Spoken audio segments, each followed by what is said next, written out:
You'll remember, hopefully, that in the last episode of GM Word of the Week, we took the highly advanced step of attempting to explain what magic is as far as Dungeons & Dragons and similar role-playing games are concerned. First, we dispelled one of the great myths about magic just being advanced or improperly understood technology, and then we went to some lengths to understand the first of the two broad divisions of the magical world. Of course, this isn't to be taken as our endorsement of magic as a real and true effect in the world. And certainly, we don't want to muddy the waters by including performance or stage magic in the discussion, though it was important to clear up why it isn't included as part of coming up with a working definition of the sort of magic we did mean that we could all more or less agree on. See, performance magic is all solidly based on the way the natural world really works, but disguised with clever bits of trickery. And we decided that the first major division of magic is theurgy, or divine magic, and it was exemplified by the working of miracles and so forth by calling on an outside agency and asking nicely. In other words, invoking the will of someone or something else in order to get a thing done. In this way, we arrived at a definition that said the kind of magic we were going to talk about and examine more closely had to be both supernatural and an expression of the user's own will. Although we also agreed that some of that definition was going to come back and bite us before we were all through. At least it won't be our own fault. Which just leaves us with the second big division of magic, Thaumaturgy. And of course, nothing could be simpler to deal with. I expect this will be our shortest episode ever, what with it being such a small, easily explained subject with hardly any room for deviation, absolutely no long, convoluted history, and no huge concepts that need breaking down into easily digestible bits. We probably won't even have to break it into multiple parts in order to cover it all. Just by way of example of how easy this discussion will be, let's look at the etymology of the word magic. That's magic, M-A-G-I-C, not magic with any K's or Y's or other odd spellings, about which more later. For now, though, the English words mage, magician, and magic, all with a C, all come from the Latin term magus, which comes from the Greek magos, meaning magician, which in turn comes from Old Persian magu, and does not mean an old nearsighted man who blunders through his day because he refuses to wear glasses. So far, so good. All easily understandable. Now for the tricky bits. Persian magu may have led to the old Chinese word for mage or shaman, and lent part of its meaning to Semitic and Talmudic magash, Aramaic amgusha, and Chaldean magdim, which meant wisdom and philosophy. And also Syrian magusai, meaning soothsayers in addition to everything else, which we think you'll agree is a lot of heavy lifting for a single Persian word to do. Still not impossible to fathom, but so far all we've dealt with is origins and meaning. The real problem is usage. See, in the 6th and 5th centuries BCE, which is why those dates are in reverse order, the ancient Greeks came up with the word goetia, which meant witchcraft or sorcery, and was meant to reflect fraudulent, unconventional, and dangerous rites, rituals, and practices in a negative way. Latin adopted this meaning by the 1st century BCE, and shortly thereafter, in the 1st century CE, the early Christian church picked up the meaning and began to use it whenever they talked about magic and witchcraft and how it was associated with demons and so forth, and therefore against their religion and theology. See the Witch of Endor in the first book of Samuel in any convenient Bible. And no, she was not in Star Wars. Well, as time went on, and especially during the Middle Ages, the word magic soon came to include everything from incantations and divination to necromancy and astrology, and all of it was bad news as far as Christians were concerned. Even the Protestants, when they happened, used the term pejoratively when it came to discussing Roman Catholicism, pointing out that Catholic rituals and observances were no better than magic in the first place, and had little basis in what the Bible actually said. All that business with the beads, Hail Marys, and little swinging pots of smoke and so forth were at best incantations and poorly understood rituals, especially when it came to the understanding of the common man, so it might as well be magic for all the good it did. Naturally, as the world grew and Europeans began colonizing the world, anytime they ran into a strange, to them, practice or belief, it got labeled as magic as well. But fortunately for everyone concerned, some Italians were busy explaining that some of the magic was actually okay, as it was simply a natural magic. Natural magic being the magic of nature, as embodied in rubbing rocks together and ingesting the right sort of herbs. But more on that later. So, on the one hand, you had people running around saying magic was bad, and on the other, different but similar people running around saying no, but really some magic is okay and even good. Both ideas got mixed together and informed the current meaning of magic and what and how we think about it, which is a state of affairs not helped by modern scholars and researchers. If you are trying to talk about the role of magic and how it relates to history and society, but are unable to agree fundamentally on what is even meant by the word magic, how it is supposed to work, who was allowed to practice it, and whether or not it was even a thing in the first place, you aren't going to get very far in your discussion before an argument breaks out, and the one person who does know about magic is too busy turning people into frogs to explain things. Some talk about it in terms of hidden sympathies. See our episode on Hermes. Some talk about it as the opposite of science, and others consider it to be the opposite of religion. After years of this sort of thing and much ribbiting about, most of the useful scholars realized that what magic really meant was nothing at all, because actually, honestly, no one had any clue what they were talking about anyway. It was all too confused and mixed up to discuss in any meaningful way. See? Easy. This is GM Word of the Week, and I'm Fiddleback. The worst part is, of course, that we all think we know what we mean when we say magic. We mean, wand waving and fireballs and disappearing things and turning people into frogs and, magic things. When asked, it all seems so simple. But as discussed, it isn't. Almost immediately, I'm going to contradict some of the things I said last episode. For instance, even though I went to great lengths to make it clear that there are two big divisions of magic, and there are, I also have to admit that theurgy and thaumaturgy are not the only ways magic can be divided into large but manageable groups.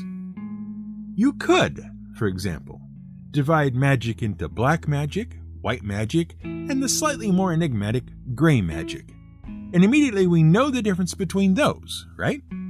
One is magic intended to harm, one is magic intended to help, and the third is magic that can't make up its mind what it wants to do. Easy enough. A couple hundred years of popular entertainment have helped drive those concepts home. Star Wars, for instance. Or perhaps you would like to divide magic into high and low magic. Slightly more obscure meanings attach in order to help separate the magic of ceremonies and rituals from the simpler magic of the peasantry as read about in folklore that relied on a few words and phrases. When they collide with each other, you end up with things like witch trials and burnings, as opposed to a handshake and an agreement to go their separate ways. The problem with both those alternate ways of dividing magic, though, is that neither one of them particularly relies on what is inherent in each category to define those categories. Especially since white, black, and gray are modern terms developed in the 20th century to describe practices dating back thousands of years and say more about the person using the magic or applying the label than the magic itself. Which is why you need gray, because sometimes a thing can be white or black depending solely on intent of the user or perception of the observer, rather than anything about the magic being used itself. So anything that could fall into both categories goes into the third. And of course, the problem with high and low magic is that it isn't a division of the magic itself, but rather a division of the class of people using it. Anything in use by the church, for instance, was clearly high magic. How could it be otherwise? And anything in use by some little old lady in a shack by herself way out in the woods with nothing but a stray cat for company was obviously low magic. Isn't that obvious? Even though ritual was as much part of some low magic as the simple word or magical phrase was a part of high magic. Amen to that, brother. Fortunately, our division of magic into theurgy and thaumaturgy at least says something about where the power was supposed to come from. Theurgy was asking for a power outside the self to bend their will on your behalf, and thaumaturgy, as we discussed when coming up with our working definition, was an exercise of the user's own will. So thaumaturgy, and thus our working definition of magic, is using supernatural forces to manifest the user's own will.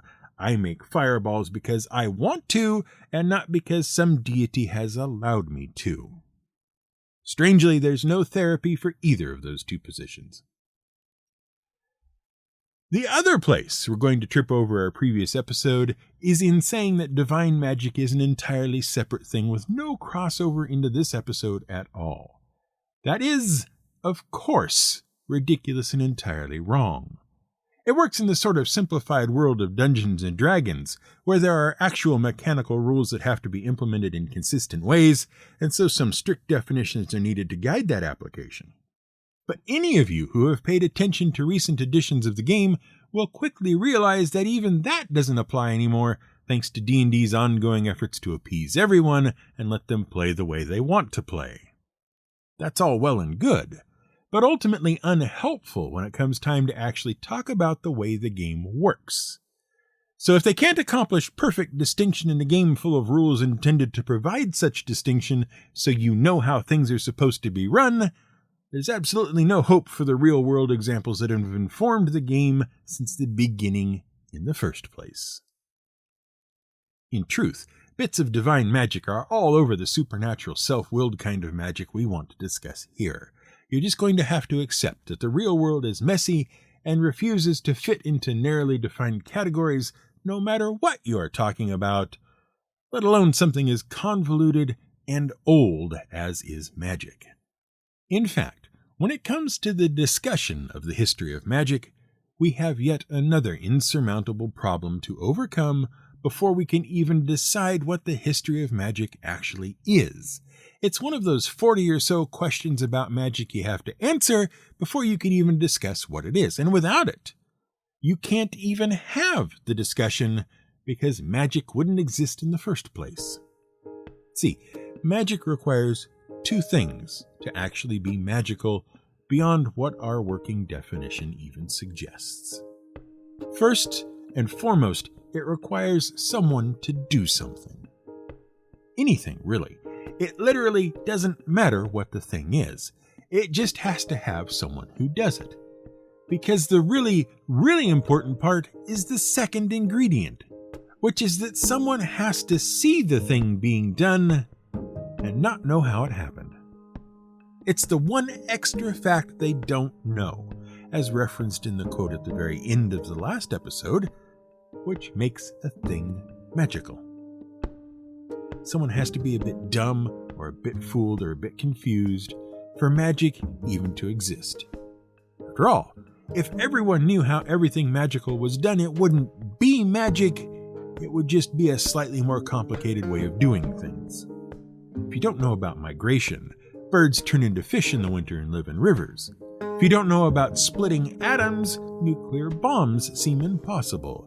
If you don't know about palming peas, the shell game is entirely inexplicable to you, and you are forced to assume the explanation for all of these things is it's magic.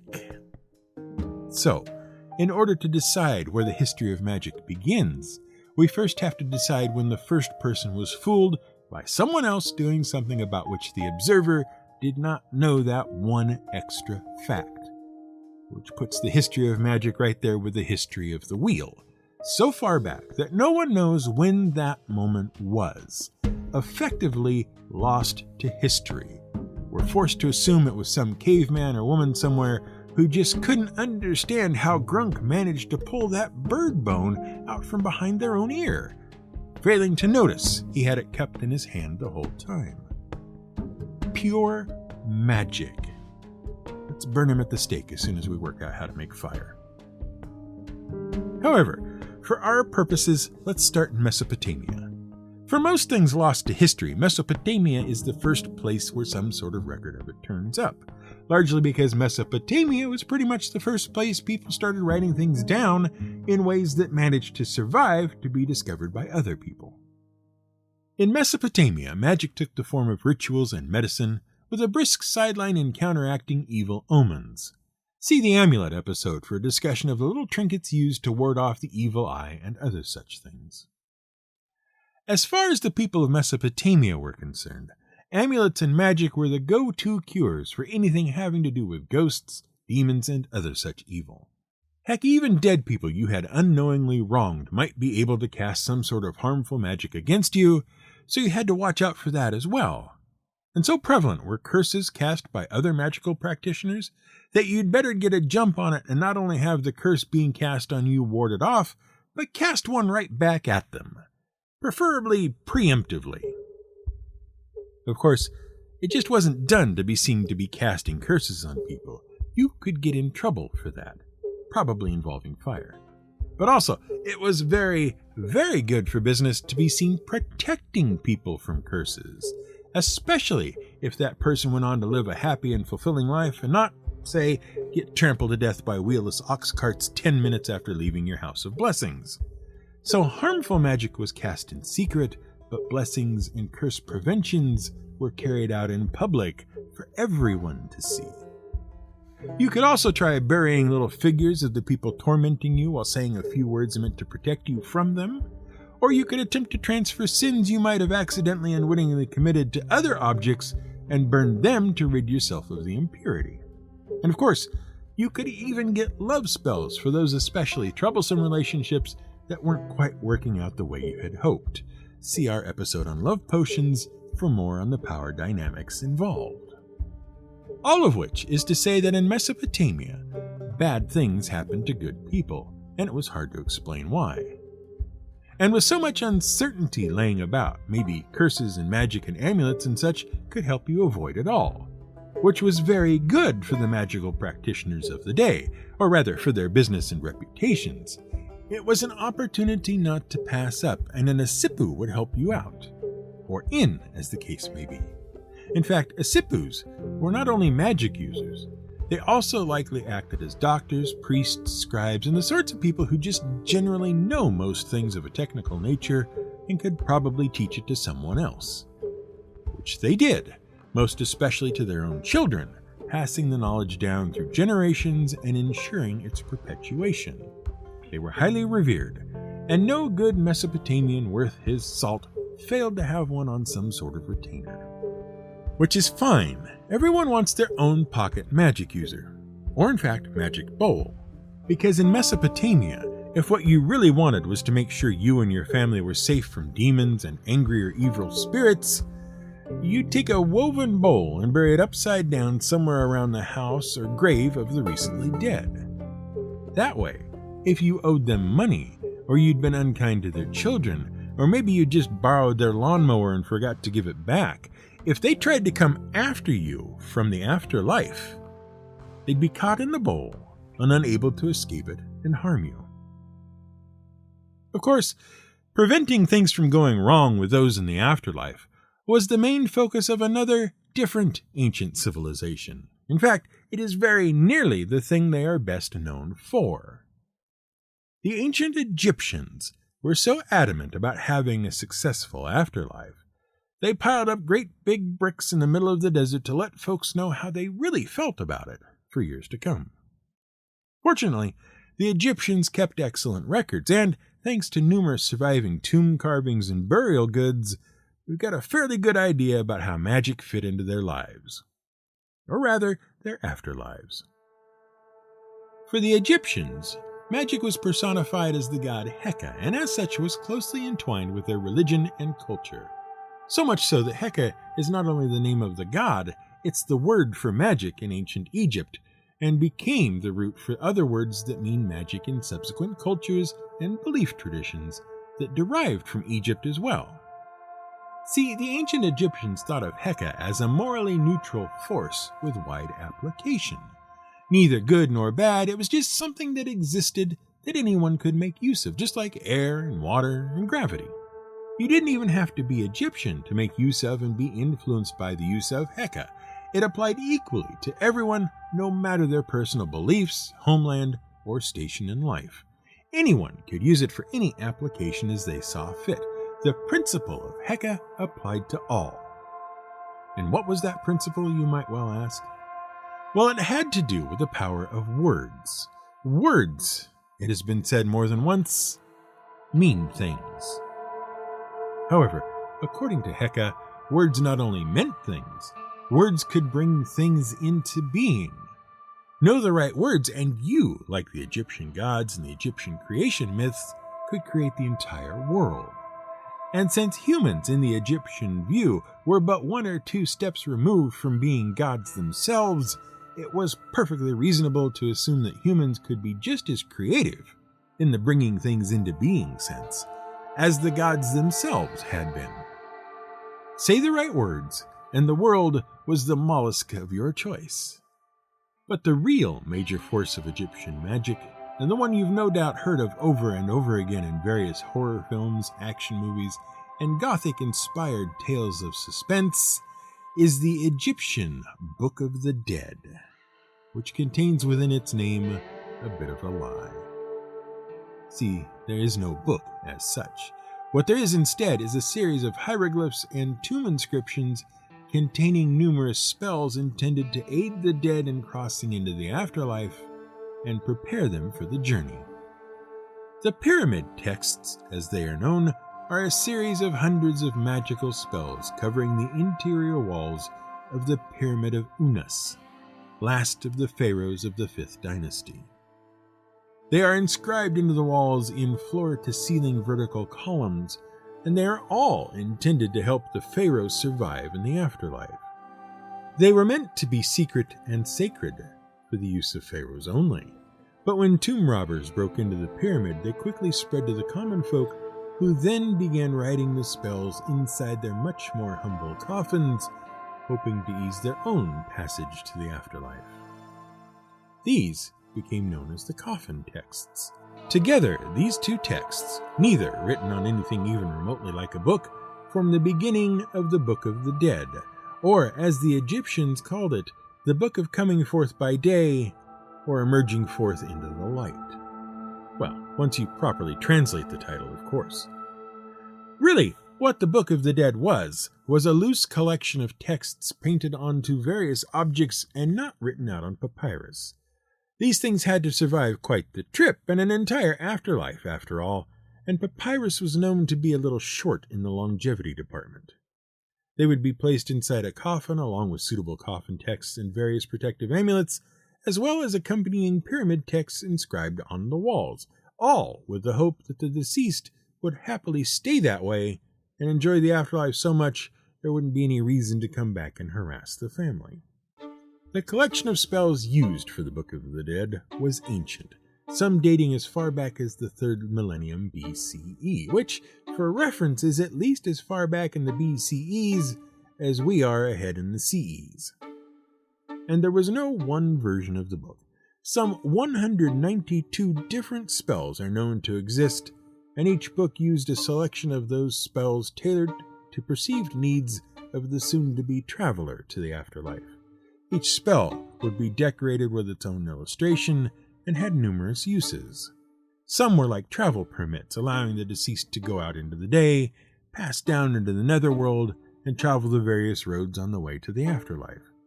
They even include a note from the priest, allowing the dead to get off any work anyone might be expecting them to do while dead, and a further one stipulating that someone else was duly authorized to do the work for this very important dead person instead. Naturally, with all the mummification going on, there were spells to protect various organs, particularly the heart, spells to allow the dead to speak on their own behalf in the great beyond while their heart was being weighed up for entry, and even a spell to help the dead remember their name, with their brains being scrambled out of their skulls and all. It was a dangerous journey, too. Spells protected the dead from numerous crocodiles, snakes, insects, hostile animals in general, another bigger donkey-eating snake, demons, decapitation, rotting, being jostled out of line, having to spend the afterlife upside down, dying a second time while already dead, and most importantly of all, not eating or drinking any of the things you'd much rather have flushed away. Of course, that implies you could eat or drink in the afterlife, which you could only do if your priest remembered to include spells that permitted that sort of activity, along with breathing, having power over water, and not being burnt or scalded, and certainly you wouldn't want to have your soul unexpectedly repossessed as you were journeying along, so there was a spell to protect against that, too. With the right spells, the deceased could change into any one of several shapes, some of which would let you come back to the world of the living by day. There were spells for becoming either a divine falcon or one of gold, a lotus, a phoenix, heron, swallow, or presumably, if you had plans for keeping your ex-wife out of the afterlife, snakes and crocodiles. And if you just wanted to cut to the chase and get it all done at once, why not have a spell just to make you a god with the power to give light and darkness? As far as magical texts go, the Book of the Dead had pretty much everything the traveler in the afterlife could possibly need. And if you'd like to see a fine example of one which is, granted, written out on a papyrus scroll, look up the Papyrus of Ani at the British Museum, which is, of course, where the Egyptians prefer to store their significant historical artifacts. In 1888, some unsavory local people were busy robbing a tomb when they happened upon the papyrus, and this being 1888, and there being a lot of itinerant British hanging about looking for historically significant Egyptian things they could buy or steal and run back to Britain with, they decided to sell it on. It's just what the British did back then for light entertainment. Don't worry, it was completely fair. They were doing it everywhere at the time. Rome, Greece, you name it.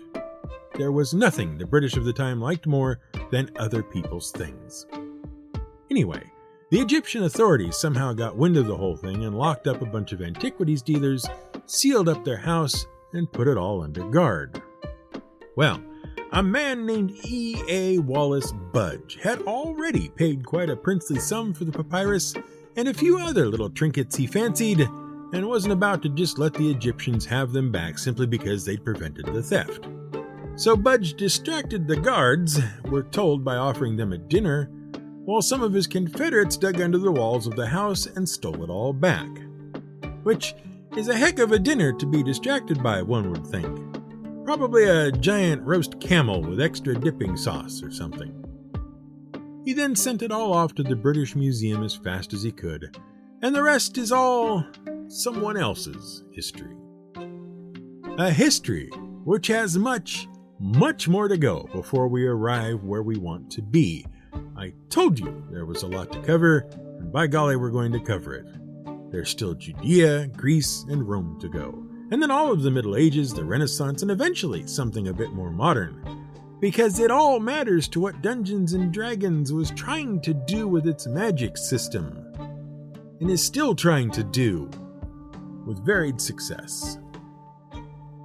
Until next time.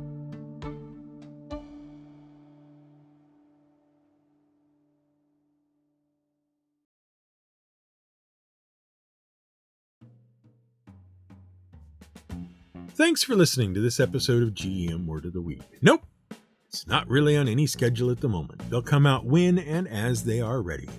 Hopefully at least 2 a month, but I'm definitely not making any promises. Might be more, might be less, but they are coming. So hang in there and enjoy them as they show up. Figuring out where to split things up has been one of the hardest parts. This episode is a Fiddleback production and was researched, written, and produced by Brian Casey. Find more episodes at gmwordoftheweek.com and follow the show on Twitter at Fiddleback. That's right, I've closed the old GM Word of the Week Twitter feed. It's all under one roof now. You can help support the show at buymeacoffee.com/fiddleback with both one-time and ongoing pledges. And I'd like to take this opportunity to once again thank everyone who stuck by the show during its absence. It's much appreciated. For those of you wavering about supporting, there's always the bookmobile level at $2 a month, or individual grants of coffee. Every little helps. Music is provided by Blue Dot Sessions, home of minimalist acoustic music for production and pleasure.